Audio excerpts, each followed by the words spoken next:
Retired 3 years ago after 26 years in commercial insurance. Risk assessment. That was my whole career, looking at something and figuring out where it could break. My son, Adrian, is 31. He's a physical therapist at a sports medicine clinic outside of Denver. Good at his job, patient with people. He got that from his mother, who passed 8 years ago. I raised him mostly alone after that. And I'll tell you, there is nothing in this world I am more proud of than the man he became. He met Sabrina at a friend's birthday party in the fall of 2022. She was funny, quick, seemed grounded. I liked her the first time Adrian brought her home for dinner. She laughed at his terrible jokes. She helped clear the table without being asked. I thought, okay, this one might be it. They got engaged in the spring of 2024. I cried. I don't mind saying that. I stood in my kitchen when Adrian called me and I leaned against the counter and I cried. His mother would have loved to see that day. I met Sabrina's family for the first time about 6 weeks after the engagement. Her father, Clifton, ran some kind of real estate investment group out of Colorado Springs. Her mother, Diane, did event planning. There was an older brother, Preston, who worked under the father, and a younger sister, Haley, who mostly smiled and said very little. They invited us, Adrian, Sabrina and me, to dinner at their house. Nice house. Newer construction, big lot, the kind of place that's designed to tell you something before you walk in the door. Dinner was polite. Clifton asked me about my career. I told him. He nodded, the way people nod when they're not listening. He talked for most of the meal about a development project he was working on in Pueblo. Preston added details here and there. I noticed that Adrian and Sabrina mostly watched.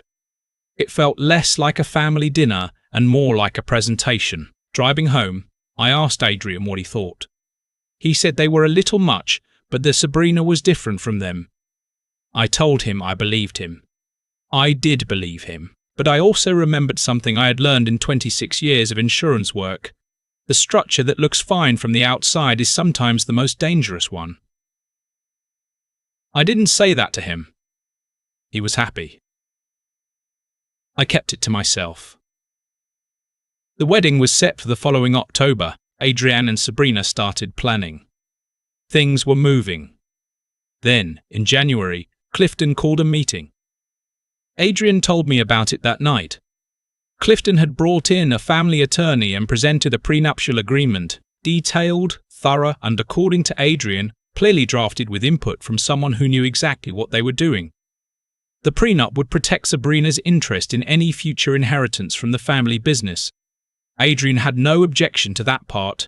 What he objected to was a clause buried in the middle that would have given Clifton's company a right of first refusal on any property Adrian ever purchased, if that property was within 50 miles of the Colorado Springs metro area. Adrian owned a small duplex in Lakewood. He rented both units. It was the only real asset he had built on his own. That clause would have given Sabrina's father effective veto power over what Adrian could ever do with it. I'm not a lawyer, but I understand contracts. I told Adrian to get his own attorney before he signed anything. He already had an appointment set. Good kid. The attorney flagged the same clause plus 2 others. Adrian went back to Clifton and said he was willing to sign a prenup, but not that version.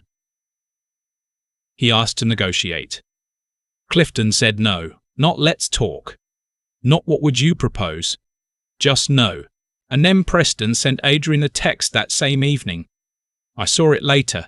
It said, "Sign it as written, or we start reconsidering whether this is the right match for Sabrina. Your choice. Either way, we're protected." Adrian showed it to Sabrina. I don't know exactly what she said to him. He didn't tell me everything. But the wedding planning continued, and they seemed to smooth it over, and I thought maybe it was behind us. It wasn't behind us. In March, Clifton invited Adrian on a fly fishing trip. 3 days up near Steamboat Springs, just the men. Clifton, Preston, Adrian, and one of Clifton's business partners, a man named Roy. It was framed as a bonding trip. An olive branch. Adrian asked me what I thought. I told him it was his call. He wanted to go. He wanted this to work with Sabrina's family. I understood that. I told him to have a good time and to text me when he got up there. He texted me Friday evening. Made it. Cabin is nice. Starting to feel like maybe I was wrong about them. I told him I hoped so. Saturday I got nothing. I didn't worry right away. Cell service in that part of the state is unreliable. By Saturday evening I sent a message. It didn't deliver. I told myself that was normal. Sunday morning I woke up at 5 and the message still hadn't delivered. I sat with my coffee and I looked at my phone, and something in my chest that I can only describe as old and instinctive told me something was wrong. I called Sabrina. She didn't pick up. I called again. Voicemail. I texted her. Have you heard from Adrian? Nothing. At 6:15 she texted back. He and my dad had an argument. He decided to leave early. I'm sure he's on his way home. I stared at that message for a long time. Then I called the cabin directly. I had looked up the rental listing when Adrian told me about the trip. Old habit, I always want to know where my kid is staying. The number rang 6 times and went to a generic voicemail. I left a message. I called Adrian again. Still not delivering. I got in my truck. The drive from my house in Castle Rock to the Steamboat Springs area is a little over 3 hours in good conditions. It was March. Conditions were not good. There had been overnight snow and the roads above Kremling were down to one clear lane in spots. I drove. I didn't call anyone yet. I don't know exactly why. Something in me wanted to find him first before I started pulling other people into it. About 40 minutes outside of Steamboat, I got a call from a number I didn't recognize. Colorado area code. I picked up. It was a woman named Patrice. She ran a convenience store and gas station off Highway 40, about 18 miles from the cabin. She said a young man had come in about an hour earlier, limping, no real cold weather gear on, asked to use the phone. He was cold enough that she'd put him in the back near the space heater and made him a cup of coffee. He'd given her my number. I pulled over. I asked her to put him on. Dad. That's all he said. Just that one word, and I could hear everything in it. The cold, the hours, the fear he'd been holding together long enough to get to a phone. I told him to stay there. I told him I was less than an hour away.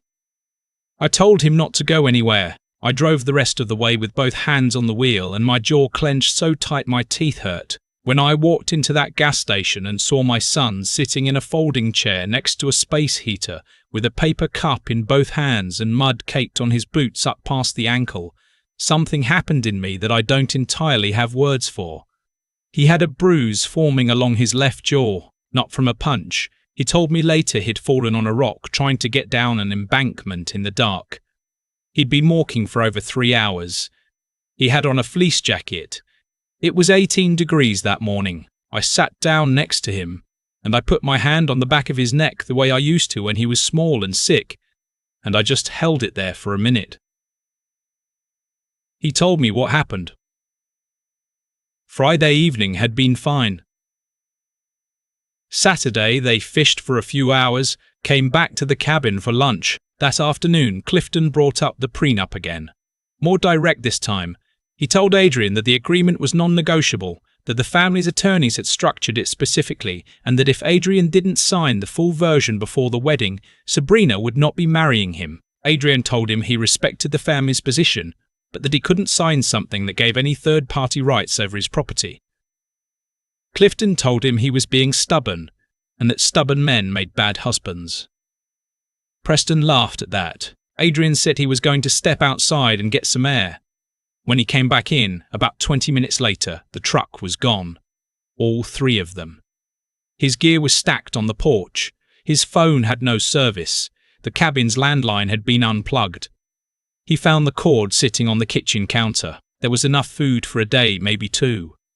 But he had no way to reach anyone, no vehicle, and no idea whether they were coming back or whether this was it. He waited until dark. Then he decided it was it. He put on every layer he had, took a flashlight from the emergency kit in the cabin, and started walking toward the highway. 3 hours. 18 degrees. A knee that he'd had surgery on 2 years earlier and that still gives out on long descents. 18 miles. I thanked Patrice. I left her $300, which she tried to refuse and which I insisted on. She had a space heater and a phone, and the basic human decency to let a freezing young man use both. That is worth more than $300, but it was what I had in my wallet. I got Adrian into my truck and I turned the heat all the way up. He started talking and then he stopped, and then he looked out the window for a long time. I didn't push. I drove. About halfway home he said, "I need to call Sabrina." I said, "Okay." He called her. I heard her side of the conversation through the truck speakers because his phone connected automatically. She said she knew he and her father had a disagreement. She said she was sorry it had escalated. She said she hoped he understood that her father's concerns were coming from a place of love for her. She said she thought maybe some time apart would help both sides cool down. Adrian was quiet for a moment, then he said, "Sabrina, they left me on the mountain." She said, "I know things got heated." "No," he said. "They physically left. They unplugged the phone and they took the truck and they left me there overnight with no way to call anyone." It was 18 degrees. I walked 18 miles in the dark. A long pause. She said, "I'm sure that's not what they intended." He ended the call. He didn't say anything for a long time after that. Neither did I. There was nothing useful I could say in that moment. Some things you have to sit with. When we got back to Castle Rock, I made him eat something. I looked at his knee, swollen, but he could bear weight. I told him we were going to urgent care. He said he wanted to sleep first. I told him urgent care, then sleep. He didn't argue. Hairline stress fracture along the lateral side of the knee. That's what the imaging showed. The surgeon he'd seen originally said it wasn't severe enough to require intervention, but that he'd need to stay off it seriously for 6 to 8 weeks. He had patients he couldn't see. He lost income. He had to call in favours from colleagues to cover his caseload. 2 days after I brought him home, I opened my laptop. I want to be clear about something. I am not a dramatic person. I don't move fast on things. 26 years of insurance work taught me that the worst decisions come from reacting before you have complete information. So I spent those 2 days just watching and thinking and letting Adrian process at his own pace. But I have a brother. His name is Lawrence. Lawrence is 64 years old, and he spent the last 28 years as a senior investigator with the Colorado Division of Insurance, which is the state agency that oversees insurance companies, financial products, and, as relevant here, real estate investment entities that cross into regulated territory. He retired from that position last year. He still consults. He still knows every relevant person in the regulatory landscape of this state, and he spent nearly 3 decades learning exactly how people hide what they don't want found. I called Lawrence on a Tuesday evening. I told him everything. He listened the way he always listens, without interrupting, without reacting, just taking it in. When I finished, he was quiet for a moment and then he said, "Send me everything you have on Clifton's company." I did. What Lawrence found in the first 2 weeks wasn't dramatic. It was the opposite of dramatic. It was small things. Inconsistencies in public filings, a property transfer that had been recorded twice with different valuations, a capital contribution listed in one document that didn't appear in the corresponding quarterly report, individual threads that didn't mean much. Except that Lawrence knew what patterns those threads were part of. He brought in a forensic accountant he trusted. Between them, over the next 6 weeks, they built a picture. Clifton's investment group had been inflating the reported value of properties held in certain fund structures to attract capital from outside investors, not dramatically, not the kind of numbers that make headlines. quietly, methodically, in a way that had gone unnoticed because no one had looked carefully and because Clifton was well connected enough locally that people tended to take his materials at face value. The prenuptial agreement, specifically that clause giving the company rights over Adrian's property, wasn't about protecting Sabrina's inheritance. It was about access. If Adrian's duplex could be pulled into Clifton's network of assets, even nominally, it added another property to a portfolio that was being presented to investors in a way that misrepresented its composition. My son's asset was going to be used as wallpaper on a fraudulent investment structure. Lawrence took what they had to the Colorado Division of Securities and the relevant contacts at the State Attorney General's office. He didn't make a scene of it. He walked in with documentation and said, "Here is what we found. Here is how we found it. Here is what we recommend you look at next." The investigation that followed took months. Adrian and I were interviewed twice each. I answered every question they asked me completely and without embellishment. I had nothing to hide and nothing to gain from exaggerating anything. Clifton was charged with securities fraud and 2 related counts of financial misrepresentation. Preston was charged as a co-conspirator. The charges were serious. Federal involvement followed. I won't detail all of it because some of it is still working through the system, but I will say that neither man is running a business today. The investment group was dissolved under court order. Outside investors were notified. Some of them got lawyers. On the civil side, Lawrence connected us with an attorney who filed suit against Clifton personally for intentional infliction of emotional distress and negligence arising from the abandonment. The medical documentation, the imaging, the surgeon's notes, the income loss records was substantial. The case settled before trial. Adrian cannot discuss the settlement terms.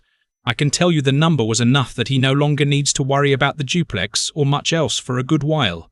Sabrina called Adrian twice during the investigation. He didn't answer. She sent a letter, an actual written letter, which I will give her credit for in terms of effort if not in terms of content, saying she hoped he understood that she had not known what her father planned that weekend, that she loved him, and that she was sorry for everything. He read it once and put it in a drawer. I don't know if he responded. That's his business.